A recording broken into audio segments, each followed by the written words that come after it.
Yogah Karmasu Kaushalam.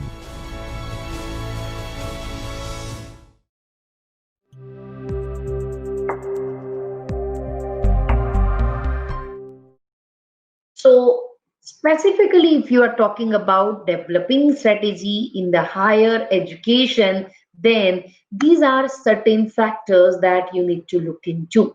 So, the process of strategic planning in the higher education, universities, and colleges are usually according to consideration of different factors. So, what happens is, say, for example, in your organization, say tomorrow it is decided that for the next 5 years, what are we going to focus? And your boss has asked you, your trustee has asked, to the whole department that strategize, prepare a strategic model for the next 5 years. How would you do? What would be the process that would be involved? Right? So in general, what happens is your boss would nominate the strategic planning steering committee. Now, what is that? The strategic planning committee. That means the boss would identify some people in the organization who are really thinking better for the organization, who are really focused, who are really committed, who are really working for the betterment of the organization on a daily basis. So those type of people would be identified and that would be nominated, and thereby again you can give a specific responsibility to a specific person. Say for example, you can say that you can nominate a chairman. So the chairman would be usually one person who is an expert or who is having a better idea in the strategic planning, and all other members that you have selected, they all will help to the chairman, okay, and they all would be from different departments, giving their different views, okay, in different fields.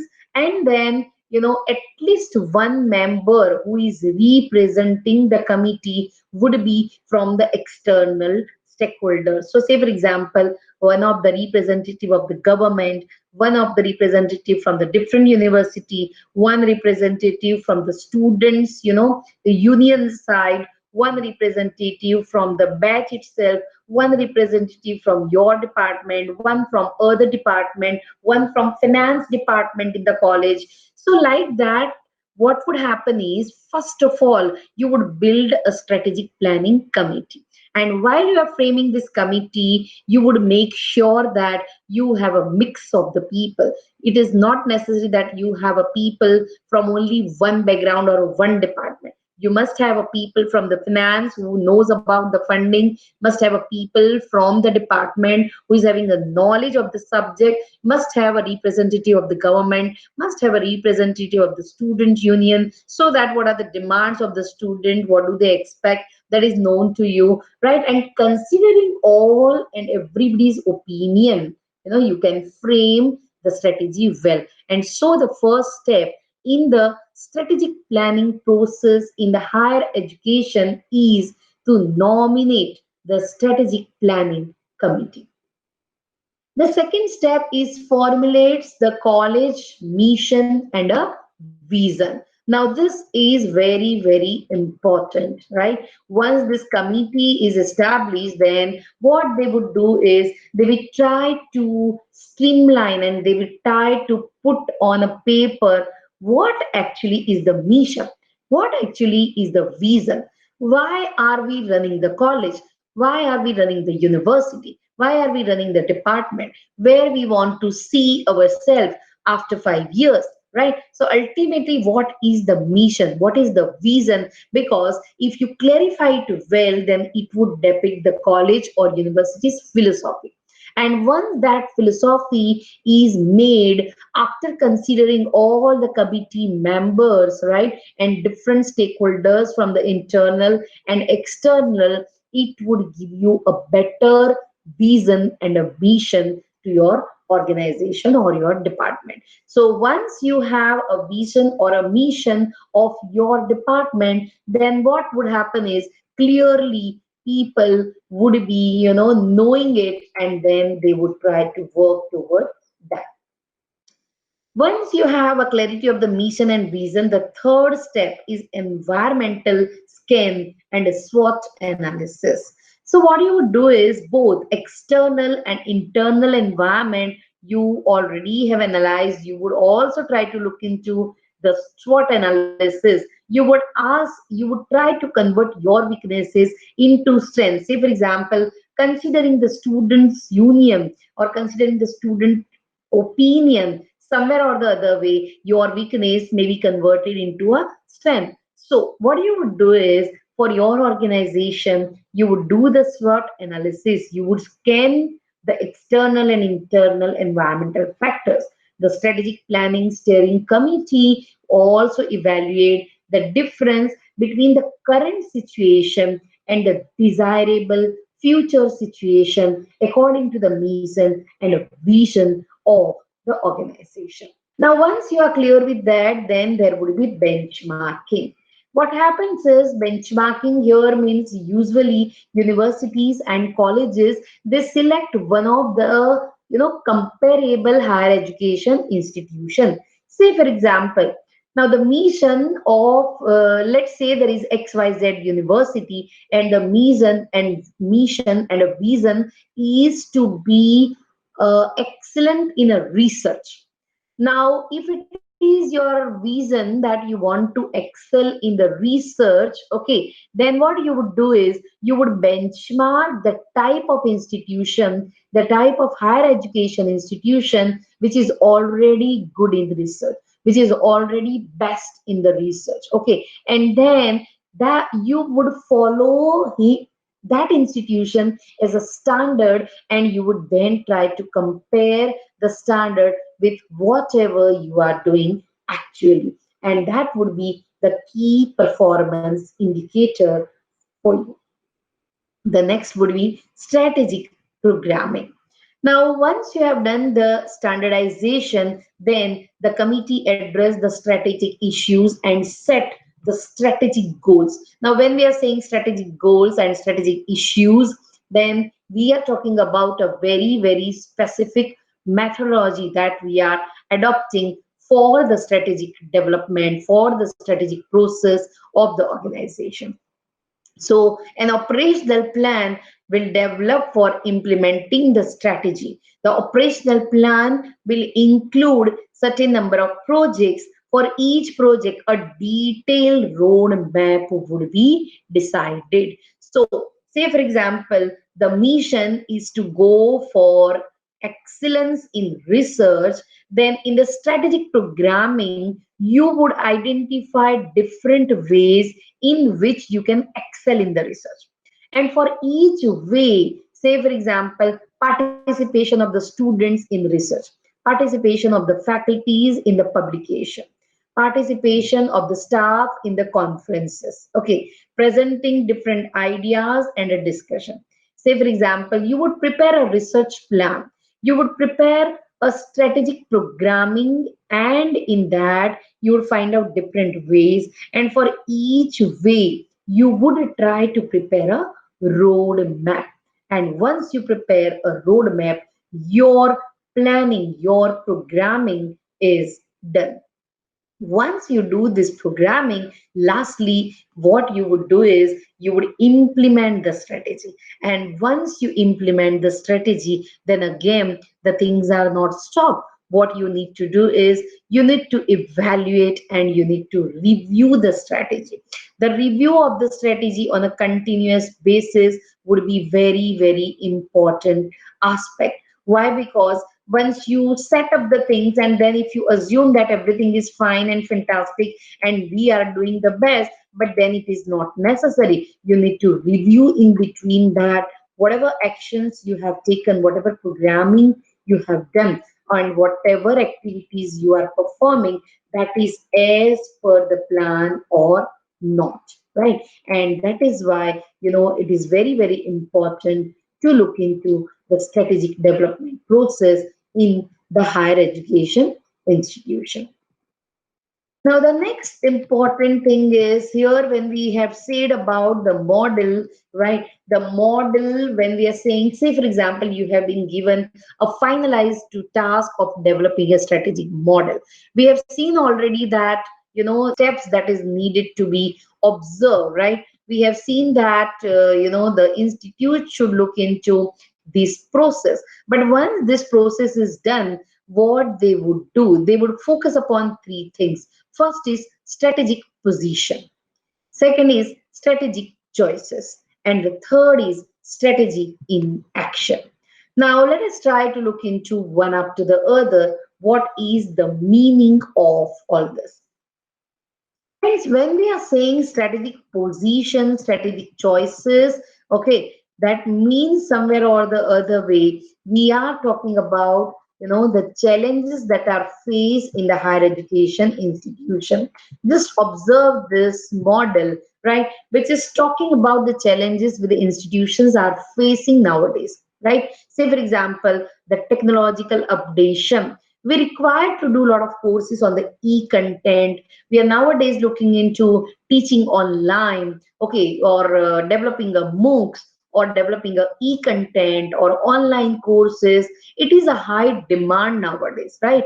Like that, for each and everything that may occur in the economy, you need to be ready with a new and innovative model, okay, which would be important for the helping to cope up with the challenges that may come up in the education sector or in your industry wherever you are working, right? So when we are saying these three things, let us look into what it is. So when we are saying strategic position, now when I'm proposing a model or when I am preparing a model, okay, for strategic analysis and planning, and especially for the higher education sector, I need to observe that, what are the environmental opportunities and the threats. Okay, why? Because I want to position myself.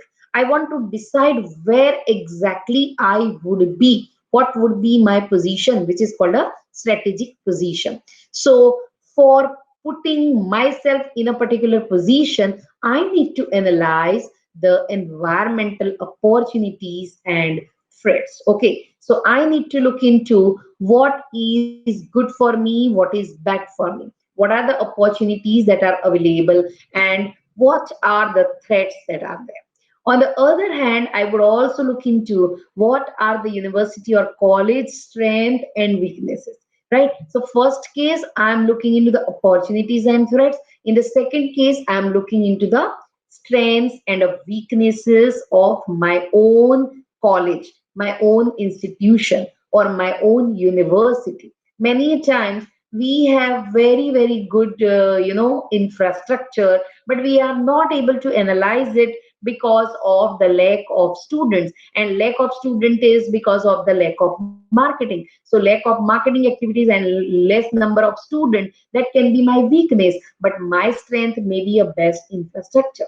Now, how to convert my weakness into strength? Okay, that would lead me, that analysis would give me an idea about positioning self. The next would be what is the basic purpose of the university and college, right? So along with my strength and weaknesses, that is my university strength and weaknesses, I need to look into what is the basic purpose of my university. Whether my institution or my university is profit oriented university, whether the objective of my institution is to be reputed.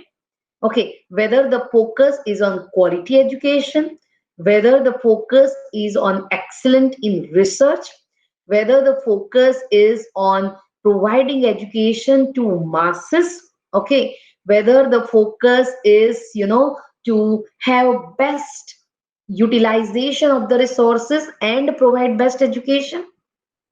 So ultimately, I need to think ahead while I'm framing the strategy. I need to look into what basically is the purpose of my university, why it is established, Friends, how many of us are knowing really the purpose of our institution? Because when we know the purpose of our institution, somewhere or the other way, the activities that we do, we would be directed on auto mode to act accordingly. And that is why, while thinking about the strategic positioning, it is important to look into the purpose.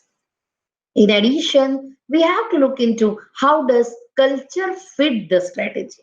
Now, the important is it is always not necessary that whatever is the mission and whatever is the purpose, your strategy is prepared, but the strategy should be fitting to the culture in which you are living, your organization culture, and the environment in which you are living, right? Because if you strategize in X or Y way, but actually the culture is a different, then somewhere or the other way you would not be able to successful institution, and you would not be able to position yourself in a better way. So here we have said that the first aspect in strategy development model is a strategic position. Thereby, you need to look into the environmental opportunities and the threats. You need to look into the strength and weakness of your own university. You have to look into the purpose of the university, and you have to look into the culture fit of the strategy, right, with reference to the environmental factors. So, can you all of do one thing that you just try to position yourself? If somebody asks you, or if I ask you that, how would you position your university, or what is the position of your university, then your answer would lie in analyzing all these four questions or answering all these four questions. Now, the second part is strategic choice. Now, when we are saying strategic choice, here we mean how should business units compete? Here, business unit means your institution. So you need to look into the competitors. You need to look into which are the other affiliated colleges, which are the other departments, which are the other universities, which are in competitive position, and what type of things that they have brought so that ye can compete. Okay, so you have to look into how should business units compete, and for meeting that competition, suppose you are thinking of strategizing some way, then you have to look into the fundraising activities. How would you raise the fund? Okay, how would you look into the combination of the assets? Where should the university compete internationally? In addition, you should also looking in, because it is your choice whether you want to be competitive at international level, national level, state level, or university level. All choice is simply yours. But if you want to strategize in a better way, of course you should look into in which university you are intending to compete with. Also, is the university or college innovating appropriately? You need to look into what are the innovations that has happened in your institution. Is there any innovation that has happened, or is there any chances of getting into innovation? Yes or no. And then accordingly, you can design the system. In addition, you have to look into should the university or college make partnership with other higher education institution or go it alone. That is, whether there is a scope for the partnership with the other university or college for any of the fundamental that you are bringing into, yes or no. And are strategies suitable, acceptable, and feasible? You need to look into, while you are into strategic choice, you have to look into whether your strategy is suitable, whether your strategy is acceptable to whom? Acceptable to each stakeholder, either it is student, or it is parent, or it is government, or it is the competitors, or it is the buyer side or the seller side, and whether it is feasible to all or not. Okay, and that is the strategic choice. So these are the consideration in the strategic choice. And lastly, you have to look into strategy in action. Now, when we are saying strategy in action, you have to look into what kind of strategy making process is needed. Okay, to what extent you need to make the strategy, in which detail, how much in detail, what type of strategy making is needed. Many times we know in the organization where we are working, say for example, if there is a government organization, people become many times lethargic, and until unless the things are imposed, then they would not like to do it. Now that is because of the attitude of the people working in those type of organization. So in those type of examples, you may need to strategize in a particular way so that you can make people active, you can make people involved, you can make people take interest in your organization. So what kind of strategy making process is needed is the first important thing.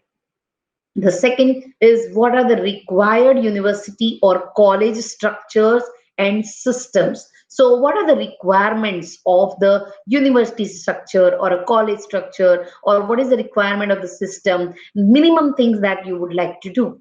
Then you also have to look into how should the university manage necessary changes. If there is any change, either it is sudden or it is ongoing change, to what way or in what way they would manage the necessary changes, and who should do what in the strategy process. That is also one of the very very important thing that one should look into, that who would act what, who would do what, so that once the responsibilities and authorities, the line is clear, everyone in the system will take their own steps, because somewhere or the other way we know that people are responsible. It is not that people are irresponsible. The only thing is proper delegation of the authority and responsibility is very very important, and that can be done only while you frame the strategy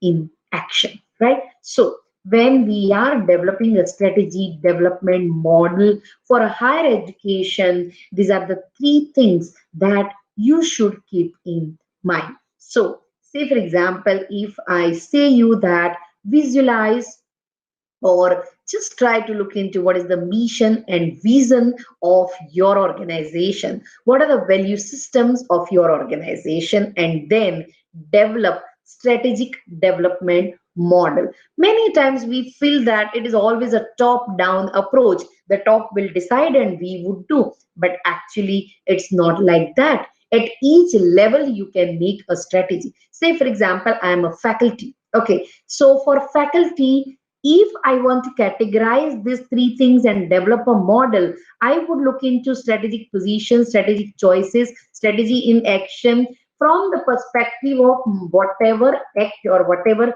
functions that I am performing. Say, for example, strategic position. So, as a faculty, I may not require to visualize everything about the university, but how, as a faculty, how as a teacher, how as one of the important stakeholder of the university, can I look into the opportunities available? Can I do the strength and weaknesses analysis of my own department? And in my department, whatever strength and weakness I have, if I know, it may happen that my strength I might be utilized for developing my organization's strength and for removing the weaknesses of my organization. Same way, culture fit when we said about in the strategic position, okay, how as a one of the stakeholder can I contribute for meeting the purpose of my institute, right? Same way when we are saying strategic choice, then again, how should I help? What type of ideas can I give? Say, for example, if it is a question of the fundraising, can I help to my institution in fundraising? How? Say, for example, by launching a new course, and in that course, say I may go for, charging say XYZ fees. I can do plan better, and I can see that there is a break even point by doing proper marketing, by motivating the students, by providing services, so that fundraising again may not be issue for my organization. Same way, I can look into with whom can I partner for different type of seminars or conference or programs, so that the reputation, the name, the fame of my organization is achieved in a certain way. In addition, I would also look into that what type of strategy would be suitable, what would be acceptable, and what would be feasible for me, for my organization, and for stakeholders of my organization.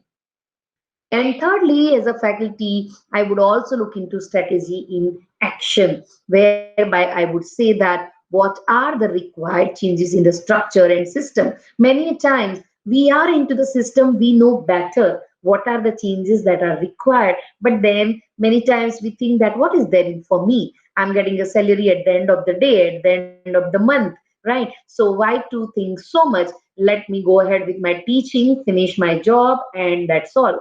But in reality, if you are thinking better for the organization, you should try to look into, your way in which you would like to bring the changes, the necessary changes, necessary processes for that changes, and accordingly, you would try to analyze the things, and you would try to develop the strategic model. So in nutshell, if we are saying that if you want to assess the stakeholders engagement, and if you want to develop a model, somewhere or the other way, if you as a faculty also, you can prepare a strategic development model for your department, you can contribute. How would you contribute? So number one, as I said, look at the vision, look at the mission, okay, do the SWOT analysis of your department, of the people in your department. What are the strengths that you have, what are the weaknesses that you have, how can you convert the weaknesses into strength, and how can you utilize the best strength of the employees. Then you should do the strategic programming well, and then once you are doing the strategic programming, you need to think well about each and every aspect and each and every stakeholders, and then you would be able to prepare the better strategic plan. And once you do, then the implementation of that plan is very, very important. At the implementation level also, you have to engage all stakeholders, and you have to take them into confidence, right? Once you are launching something new, or you are taking some different action, then you have to take people into confidence, you have to take stakeholders into confidence, so that implementation is never a problem. And then you can do the evaluation after certain interval, that whatever you have implemented, whether the things are going smoothly, or is there any revision needed. If there is any revision needed, then somewhere or the other way, you would like to go ahead with those type of revisions, right? So the point here is, what is important for you is to develop a strategic planning model.